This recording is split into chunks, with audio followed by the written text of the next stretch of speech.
siang, salam sejahtera untuk kita semua. Perkenalkan, saya Elizabeth Oktaviani Hanggu MPD, dosen pada program studi Sarjana Terapan Pengelolaan Perhotelan Politeknik Elbajo Komodus di Labuan Bajo. Latar belakang pendidikan saya adalah Sarjana Pendidikan Bahasa dan Sastra Indonesia, kemudian melanjutkan pada Magister Pendidikan Bahasa dan Sastra Indonesia. Pada video ini, saya menyampaikan bentuk unjuk kerja saya dalam memenuhi pernyataan diri dosen untuk unjuk kerja Tridharma Perguruan Tinggi, khususnya pada bidang pengajaran, melalui implementasi pembelajaran dalam mata kuliah Bahasa Indonesia dengan bobot 2 SKS. Adapun deskripsi mata kuliah Bahasa Indonesia dirancang untuk membekali mahasiswa dengan kemampuan berbahasa yang baik, benar, dan santun dalam komunikasi lisan maupun tulisan, khususnya untuk mendukung kebutuhan komunikasi akademik dan profesional di sektor pariwisata dan perhotelan. Topik pembelajaran mencakup fungsi bahasa, ragam bahasa, ejaan bahasa Indonesia, kalimat efektif, paragraf, hingga penyusunan karya tulis ilmiah. Fokus utama adalah melatih mahasiswa agar mampu menghasilkan tulisan akademik yang sistematis dan logis. Kemudian capaian pembelajaran bahasa Indonesia adalah mahasiswa diharapkan memahami fungsi dan kedudukan bahasa Indonesia, mampu menggunakan ejaan, diksi dan istilah yang tepat, menulis kalimat dan paragraf efektif, serta dapat menyusun karya tulis ilmiah sesuai kaidah dan sistematika akademik. Adapun materi dan strategi pembelajaran yang saya gunakan pada mata kuliah Bahasa Indonesia adalah: yang pertama, materi pembelajaran meliputi sejarah dan kedudukan bahasa Indonesia, ragam bahasa dan penggunaannya, ejaan, kata dan diksi, kalimat dan paragraf efektif, sistematika karya ilmiah, teknik pengutipan dan penulisan daftar pustaka, dan yang terakhir penulisan surat resmi. Metode pembelajaran yang saya gunakan meliputi ceramah interaktif, diskusi kelompok, praktik menulis, dan presentasi mahasiswa dengan pendekatan berbasis proyek dan juga portofolio. Sistem evaluasi atau penilaian yang saya gunakan meliputi komponen-komponen. Yang pertama, kehadiran dengan bobot 10%, tugas individu dan kelompok 15%, UTS 25%, UAS 40%, dan yang terakhir sikap dan etika akademik 10%. Selama proses pembelajaran, saya menekankan pentingnya interaksi aktif, kerjasama tim, dan pelibatan mahasiswa dalam diskusi kelas.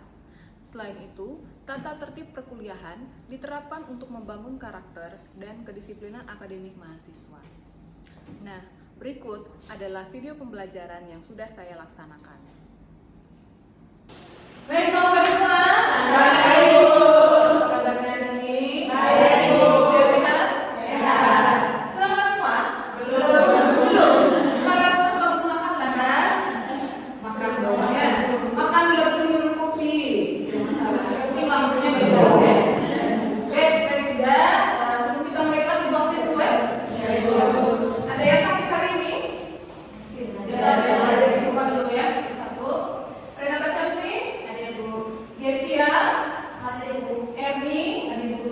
Nah, sebelum Ibu masuk ke pertanyaan materinya, apakah ada yang tahu bagaimana cara buat atau mencantumkan kutipan orang lain ke dalam tulisan dunia kita?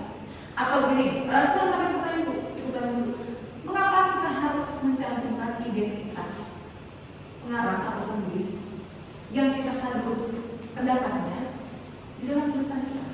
Kenapa kita harus mencantumkan nama orangnya, nama penulisnya? Ada yang tahu alasannya kenapa? Silakan angkat tangan. Supaya tidak kenapa Namanya siapa? namanya Lola. Oke, Lola. Siapa tahu? Baik, terima kasih. Alasan itu supaya tidak kena plagiasi. Oke, supaya tidak terkena plagiasi. Ada yang tahu plagiasi itu apa? Ayo, coba diingat. Feby, silakan Feby. Plagiasi itu merupakan pelanggaran cipta terhadap karya seseorang. Betul, pelanggaran hak cipta terhadap karya seseorang. Jadi karya orang lain kita anggap sebagai tulisan itu kan tidak bagus ya. Apalagi kalau kita baik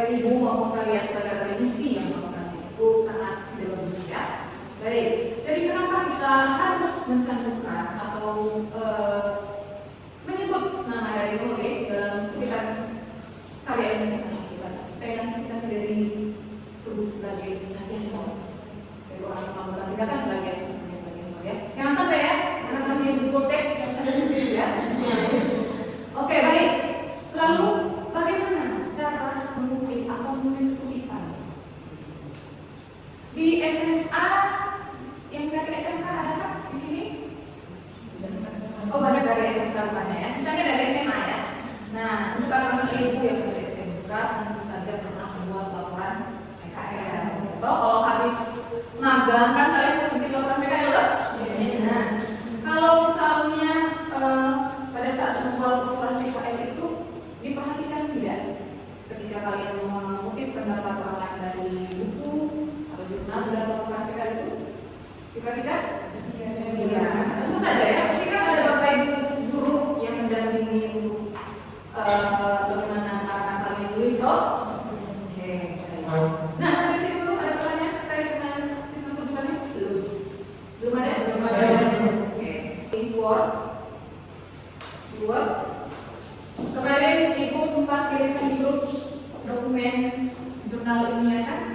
Ya, benar. Jadi di jurnal ilmiah itu di sana sebenarnya masih kosong ya, jurnal ilmiahnya masih kosong, tidak ada tulisan di dalamnya toh. Belum ada kan? Kalian sudah buka? Sudah. Coba lihat dulu. Mana? Baik, dan rupanya di sini belum ada kutipan tiga. Kemarin paketnya di front office. Oke, nah bagaimana caranya kita mencantumkan data dalam tulisan ilmiah? Pertama, bisa dengan cara mengutip langsung. Jadi kamu setelah kalian mendaftar bekas ya, kopas kalian mengkopi dari jurnal, dari buku, kopi blog, kemudian kopi ceplek. Nah, tahu kan di belakang. Nah, itu cara mengutip secara langsung dari. Lalu ada cara mengutip yang istilahnya itu parafrase.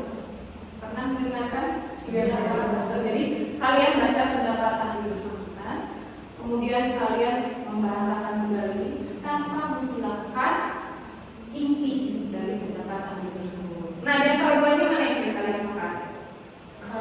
Atau yang pernah kalian pakai?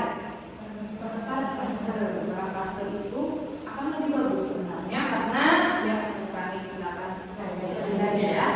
Nanti kalau misalnya pernah dengar aplikasi cek plagiasi yang sangat akrab dengan dunia akademisi biasanya untuk meeting. Nah, jadi di meeting itu kita akan masukkan dokumen kita bisa cek tingkat plagiasi kita berapa di sana, ya. Oke. Kalau misalnya kita menggunakan kutipan langsung itu akan sangat besar sebenarnya hasilnya untuk terdeteksi plagiasi ya, karena kita tidak mengubah kata-kata dari ahlinya ya. Nah, kalau kita menggunakan parafrase, biasanya hasil penelitian itu hasil plagiasinya cenderung rendah. Gitu. Karena di sana kita sedikit mengubah. Hanya satu orang, maka penulisannya yang benar seperti ini. Siapa nama belakang dari orang itu, kemudian koma, tahun dan juga halaman berapa tulisan yang kamu kutip. Gitu. Nah, misalnya saya Elizabeth Octaviani Hamdu, kamu bisa pakai saja nama belakang Hamdu, koma 2024/2 halaman berapa. Di dalam buku nasional kan ada nama. Ya, nah, ya. Kemudian tadi kalau misalnya kalian mau kutip dari dua tulis, maka ambillah nama belakang dua tulis itu. Misalnya Kambu dan Lihi. Jadi nama belakang tulis pertama dan kedua dicantumkan seperti ini, koma 2 tahunnya, kemudian halamannya. Tuh. Nah, jika penulis terdiri lebih dari 2 orang, itu bagaimana? Penulisan, ya silakan. Bisa ambil nama belakangnya orang yang pertama dan kawan-kawan. Oke, good. Ya, jadi kalau misalnya penulis lebih dari 2 atau banyak lah tulisannya ya. Kalau jurnal itu tulisnya bisa banyak, apalagi buku ya ditulis pertin. Maka kamu cantumkan saja nama dari penulis pertama, nama akhirnya misalnya Hamdu DKK. Kemudian sama koma 2013 halamannya berapa tulisannya kalian. Gitu ya.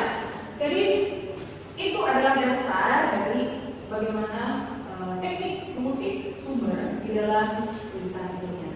Sampai di sini cukup paham? Nah, ya. Dari besok kalau ibu kasih tugas jurnal, nanti pada saat kalian bikin laporan PKL, tugas akhir juga boleh salah. Karena bisa kita satu ini bisa 100 tahun. Ya.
Kemudian ada judul buku ya, di garing buku, judul jurnal atau judul buku.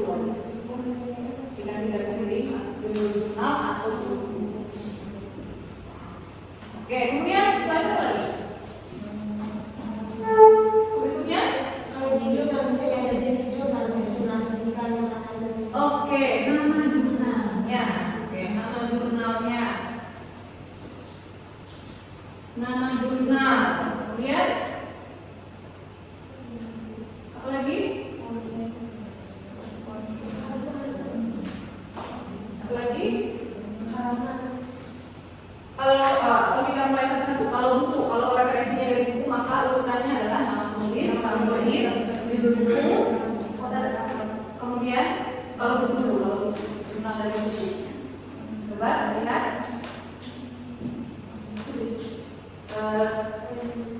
Yang ini, yang ini jurnal, kasih dulu. Kita mulai satu ada buku dan referensi buku dan jurnal ya. Itu yang akan dengan kita. Nah di sini di bagian ini dihapus nanti. Karena kan ini kita bicara mengenai referensi buku dulu ya. Kalau di bagian sini apa namanya? Setelah judul buku biasanya apa? Pipin? Enak? Kira? Kota terbit. Kalau referensinya dari buku, kota terbitnya dulu. Kemudian baru di bagian terakhir itu adalah penerbitnya siapa. Tuh. Nah, contohnya ada yang punya referensi buku dalam tugas akhir ataupun laporan PKN. Coba bukunya mana? Semua jurnal. Ada yang punya referensi buku? Yang punya referensi buku? Nah, juga contoh saja buku gue. Jadi dia akan jadi seperti ini. Cukup jelas yang ibu tapi tukangnya. Jadi data pustakannya akan seperti ini. Misalnya nama ibu siapa? Pustakannya Elizabeth Octaviani. Jadi kalau di daftar pustaka nama gelar dan ditulis ya, di jabatan tidak boleh ditulis. Kalau daftar pustaka anak-anakku, kalau nama pengarangnya itu ada 2 kata, maka kata yang di bagian belakang itu dibawa ke depan. Kalau 3 kata, tetap kata yang di bagian belakang akan dibawa ke depan. Nah, itu punya 3 kata toh. Jadi tulisannya itu akan seperti ini, koma Elizabeth Octaviani, panjang banget ini.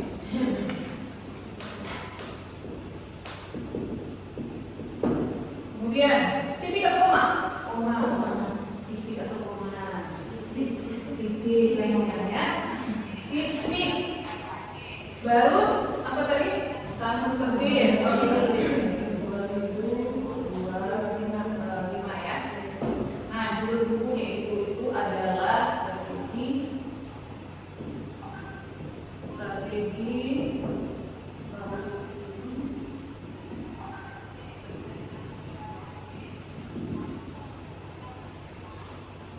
di hotel. Nah, kalau kalian menulis daftar pustaka di dalam Word atau tulisan pun sebenarnya di manual tulisan tangan, baris kedua yang harus menjorok ke dalam teks set seperti ini. Coba dicek ya daftar pustaka kalian ya. Nah, baru kalian lanjutkan buku kota terbit Surabaya.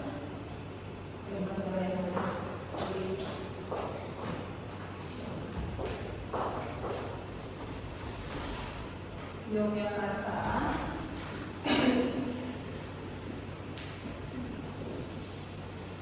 Kemudian titik 2. Titik 2 artinya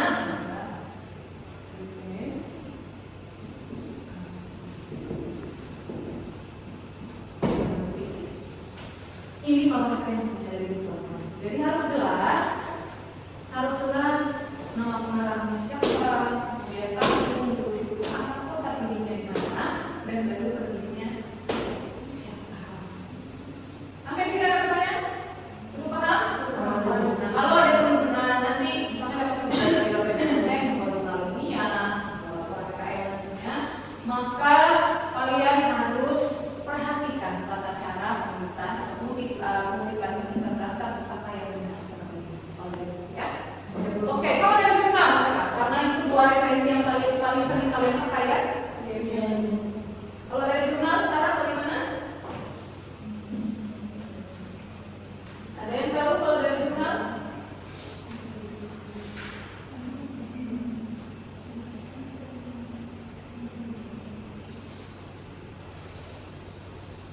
Yuk, silakan. Kalau dari jurnal, bagaimana tulisannya? Nama penulis, boleh dia ibu tulis. Siapa nama? Bilang kemana? Oke, bantu. Oke, silakan. Kalau jurnal apa?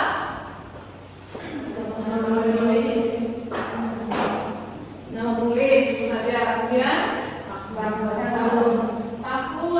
ya. Oke, lalu nomor, nama jurnal, dan ada judul jurnal toh, judul jurnal. Kemudian yang ini apa namanya? Yang ini namanya apa? Nama jurnal. Kemudian ini apa? Kira-kira dua ini apa? Ini biasanya adalah tanggal publisnya ya, tanggal publish. Ini volumenya, kemudian ini halaman. Sekali jurnal itu anak-anak dia seperti kumpulan itu. Nah, di dalam kumpulan itu ada judul jurnal. Begitu. Jadi kalian perhatikan kalau misalnya cek jurnal dari judul sekolah itu, nama jurnal itu apa dan tanggal publish, volumenya. Volume itu maksudnya begini. Jadi setiap jurnal itu dalam satu tahun itu biasanya berapa kali publish? Bisa ada yang 2 kali, ada yang setiap bulan publish. Jadi itu yang namanya volume. Bisa misalnya untuk volume pertama 3 bulan pertama, kemudian 3 bulan berikutnya, volume 2, 3 bulan berikutnya itu biasanya. Tapi sejauh ini yang tetap dengan 1 kali 2 kali, 1 tahun 2 kali. Ya. Oke, sudah soalnya? Oke, good. Silakan kembali. Kira betul ya? Silakan mencoba. Langsung di depan saja, ayo. Atau enak. Silakan. Cibi. Laras, boleh Laras. Laras, silakan. Ini sudah Laras.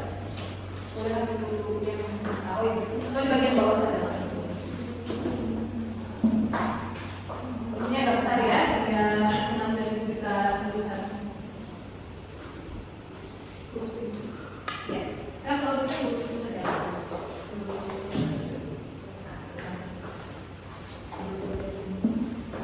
Ya, nanti kalian bisa bandingkan kalau tulis dari referensi buku itu seperti apa dan tulis dari referensi jurnal itu seperti apa, ya. Bagian kiri bawah. Ini.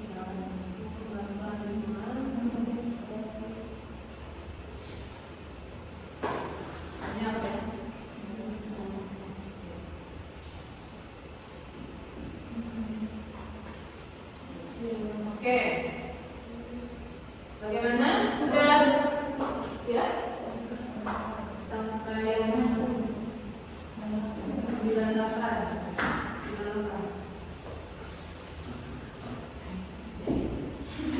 Oke, baik, silakan dijelas. Kita coba cek ya. Apakah sudah benar atau belum? Jadi yang pertama tadi nama penulis, nama pengarang, jurnal.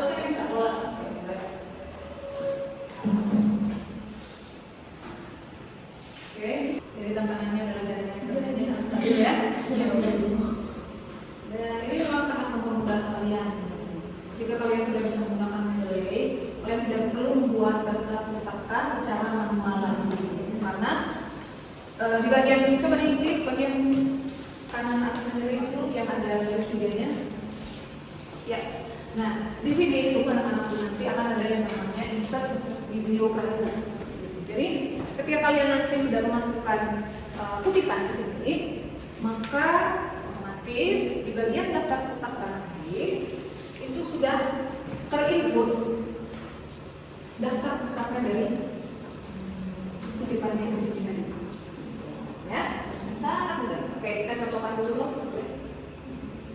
Pilih, boleh bebas pilih saja. Nah, misalnya itu yang pertama dicetak. Sudah dicetak ya. Maka ada di sana namanya Baud dan kawan-kawan.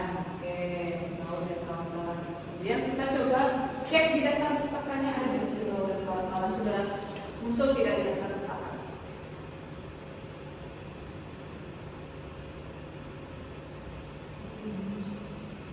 Nah, sudah muncul ya tadi? Sudah muncul ada Baud, AP, Ibu, dan ada 3 penulis di sana ya. Jadi itu contoh kecil dari penggunaan Mendeley yang nanti bisa kalian manfaatkan dalam membuat kutipan dan daftar pustaka. Bagaimana? Cukup mudah dan gampang tidak? Gampang. Ini kalau bisa karena biasa. Kalau nanti sering menggunakan, maka pasti akan mudah. Oke, sampai sini ada pertanyaan lagi? Ada? Ya, ini kalian bisa lihat ada banyak referensi dari buku dan juga jurnal ya dalam contoh yang juga dilakukan oleh kalian Lola. Jadi, oke, mulai dari bagian satu. Nah, style ini adalah adik-adik jenis-jenis penulisan kertas pustaka. Nah, sekarang coba Lola ganti bukan yang MPA, coba Lola ganti yang Chicago. Coba klik Chicago.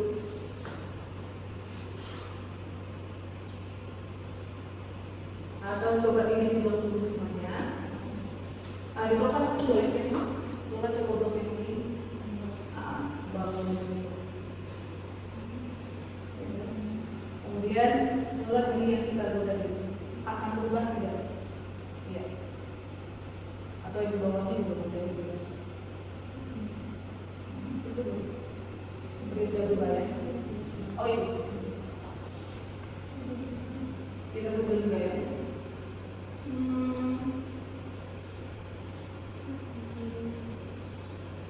MLA yang cetak. Apa harus di-blok semua dulu ya? Mungkin sudah otomatis. Oke dulu kali. Oke, berarti kita harus mengubah di Mendeley dulu ya. Oh, coba lagi Mendeley kalau di Mendeley. Ya, coba. Oh itu sudah settings. Yes, ya. Ini dia ya. Ini APA yang bisa kalian gunakan tadi ya, sama ini dan yang bisa tadi itu sama. Coba gue ini. Oke, kalau IEA ini, oh no, jangan tidak ada. Dia yang muncul itu nanti di kutipannya hanya muncul angka begini, tidak muncul nama. Nah, kemudian kita terpusatkan nanti dia akan muncul ngomong seperti ini di depannya. Kalau akan pusat coba diklik. Yes. Nah, kalau akan cover juga sama. Dia di kutipannya nanti yang di atas ada dia akan muncul angka seperti ini, tetapi di daftar isinya dia ada nomor 1. Bedanya dengan yang IEE tadi itu kan ada kurung, ada kurung di sini dan di sini. Dan memang yang umumnya kita pakai itu yang IEE selanjutnya yang di atas ini ya. Sudah paham sedikit? Sudah. Nah, itu untuk hasilnya nanti ya. Ada saat kalian membuat jurnal ilmiah, yang akhirnya bapak ibu dosen bisa terhibur. Oh, bagus sekali kutipannya dan pustakaannya. Oh, bisa pakai Mendeley juga. Oke, baik, terima kasih Lola. Silakan kembali ke tempat duduk. Oke, baik. Saya pikir itu saja terkait dengan teknik kutipan dan juga daftar pustaka. Harap kalian sudah sedikit lebih memahami terkait dengan teknik kutipan dan daftar pustaka ini ya, sehingga nanti kita sambil memberikan tugas berupa ilmiah atau paper, kepala kalian sudah bisa menggunakan Mendeley ini untuk mengutip dan juga membuat daftar pustaka. Nah, minggu depan kita akan masuk ke materi baru. Bukan kalian yang presentasi yang baru ya. Materinya kemarin kita sudah bagikan kan?